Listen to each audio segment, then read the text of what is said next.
Hello everyone, কেমন আছো সবাই? আশা করছি সবাই ভালো আছো, আমরাও ভালো আছি। এই ভিডিওটা মঙ্গলবার সকাল থেকেই শুরু করলাম। এখন প্রায় 5:30টার মতো বাজে। আজকে অনেক তাড়াতাড়ি উঠে গেছি, তো এক পাশে চা আরেক পাশে ভাত বসিয়ে দিয়েছি। আজকে এই ডেকচিটাতে ভাত রান্না করা হবে, কারণ আজকে সকালবেলা আমরা সবাই ভাত খাবো। যেহেতু গতকালকে জন্মাষ্টমী ছিল, তো আজকে সবাই সকালবেলা নিরামিষ দিয়ে পালন করব।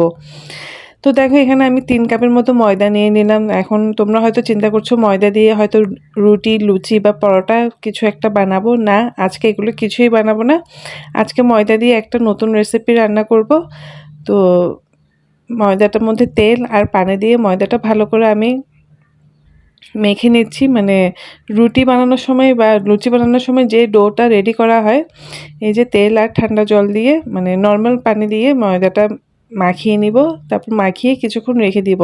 এই রেসিপিটা আমি একবার ইস্কনে খেয়েছিলাম, ইস্কন মন্দিরে। মানে আমার মোটামুটি ভালো লেগেছে, অতটা খারাপ লাগেনি।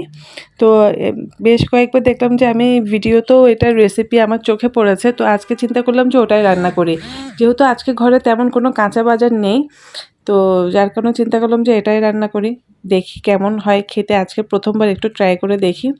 তো এদিক দিয়ে আবার মুগ ডাল বসিয়ে দিলাম। আর আজকে দিদিও অনেক সকালবেলা উঠেছে। তো এই দেখো ময়দাটা মাখার পর এটাকে না এবার ভালো করে জল দিয়ে বারবার ধুতে হবে, যতক্ষণ পর্যন্ত ময়দার থেকে মানে সাদা জল বের হয়ে, মানে সাদা সাদা পানি বের হওয়া বন্ধ হবে না, ততক্ষণ পর্যন্ত এটাকে আমি বারবার পানি দিয়ে চেঞ্জ করে করে ধুবো, একদম পরিষ্কার পানি বের না হওয়া পর্যন্ত।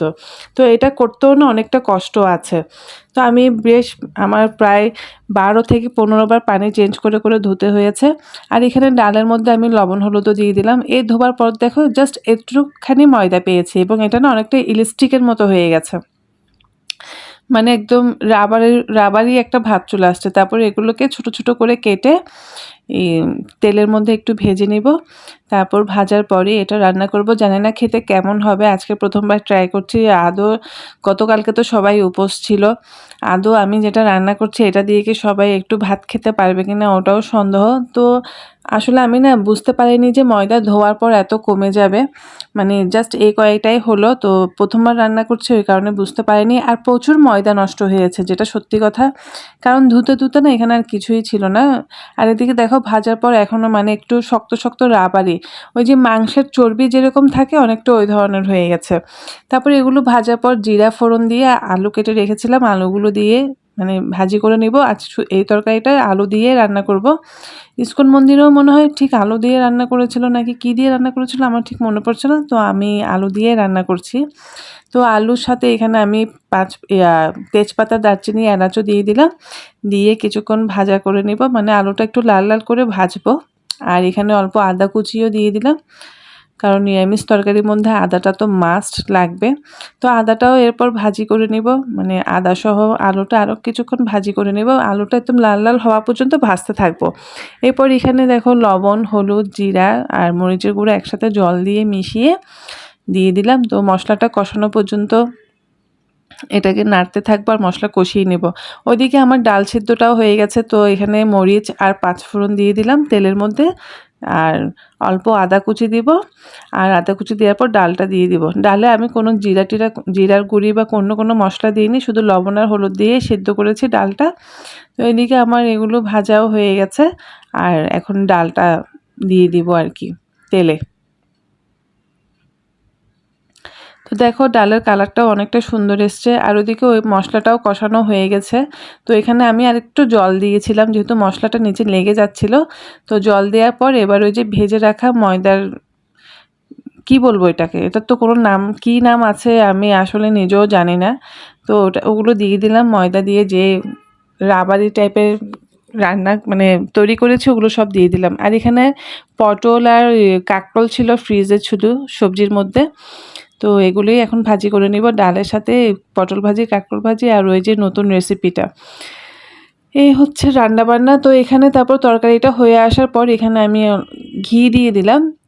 আর গরম মশলা গুঁড়া দিইনি, কারণ গরম মশলা গুঁড়া করতে সময়ও লাগবে, সকালবেলা অত টাইমও ছিল না, যেহেতু অফিসেও ভাত নিয়ে যাবে অমল। এখন প্রায় অলরেডি 7টার মানে 6:45টার মতো বাজে। তারপর আমি ঘরটা ঝাড়ু দিয়ে নিচ্ছি, আজকে যেহেতু তাড়াতাড়ি পুজো দিতে হবে। পুজো দেওয়ার পর সবাই নিরামিষ খাবো। গতকালকে যেহেতু জন্মাষ্টমীর উপোস ছিলাম, তো আজকে যেহেতু পালন করতে হবে, ওই কারণে ঘরটা ঝাড়ু দিয়ে এখন স্নান করে নিব। আর স্নান করার পর ঠাকুর পুজো দিতে চলে যাব। তো এখানে দেখো স্নান করার পর ঠাকুরদেরকেও আমি স্নান করিয়েছিলাম। আর ঠাকুর স্নান করার জল আমি সবসময় ফুল গাছে দিয়ে থাকি। তো আজকে দেখলাম যে 3টা জবা ফুল ফুটেছে। এই জবা ফুলগুলোর ডালগুলো না জাস্ট এই যে নীল বালতি যেটা আছে ওটার মধ্যে ভিজিয়ে রাখা হয়েছিল। তো ওখান থেকে 3টা 4টা যে কলিগুলো ছিল তার মধ্যে 2টা কলি ফুটেছে, আর একটা এখনও ফুটেনি। এই যে এদিকে একটা কলি দেখা যাচ্ছে ছোট, ওটা হয়তো কাল পরশুর দিকে ফুটবে। আর এখানে দেখো এখানেও একটা ফুটেছে। ফুলগুলো না অতটা বড় বড় হয়ে ফুটছে না, একদম ছোট ছোট হয়ে। তাও তো আজকে 3টা ফুটেছে, অন্যদিন দেখা যায় কি একটা ফুলও ফোটে না। তারপর এখানে 3-4টা নয়নতারা ফুল ফুটলো। আর ফ্রিজেও কিছু ফুল আছে, কারণ পুজো দেওয়ার জন্য না ফ্রিজে আলাদাভাবে ফুল রাখা হয়। আমাদের তো 2টা ফ্রিজ, একটা ফ্রিজের মধ্যে আলাদাভাবে ফুল রাখা হয়, ফুল, বেলপাতা, দূর্বা। এই ফুলগুলো ফ্রিজে ছিল। আর এই ফুলগুলো না অনেক দিন ভালো থাকে ফ্রিজে রাখলে, এবং আসনে দিত পুজো দেওয়ার সময় ফুল দিয়ে সাজাতে পারলে অনেকটা সুন্দর লাগে। তো এদিকে আমি এখন ঠাকুর পুজোটা মোটামুটি শেষ করে নিব তাড়াহুড়া করে। আজকে যেহেতু মঙ্গলবার, একটু লোকনাথ বাবার পাঁচালি পড়বো, অনেকটা টাইম লাগবে।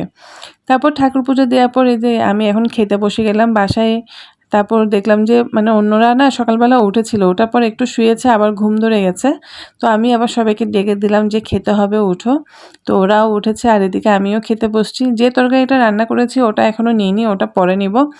আগে ডাল আর পটল ভাজি, কাঁকরোল ভাজি দিয়ে খাই। আর ওই তরকারিটা খেতেও না আমার ভয় লাগছে, যেটা সত্যি কথা। কিন্তু অমলকে সকালবেলা 2টা ভাত দিয়েছিলাম, ও খেয়েছিল, কিন্তু ও কিছু বলেনি, বা আমি ওকে জিজ্ঞেস করার আসলে সময় পাইনি যে কেমন হয়েছে। নিশ্চয়ই ভালোই হয়েছে, না ভালো না হলে তো আর খেতেও না, আর খারাপ হলে তো অবশ্যই একটা কমেন্টস করতো। তো আজকের ভিডিওটা এখানে শেষ করছি। Tata, bye bye, and thanks for watching.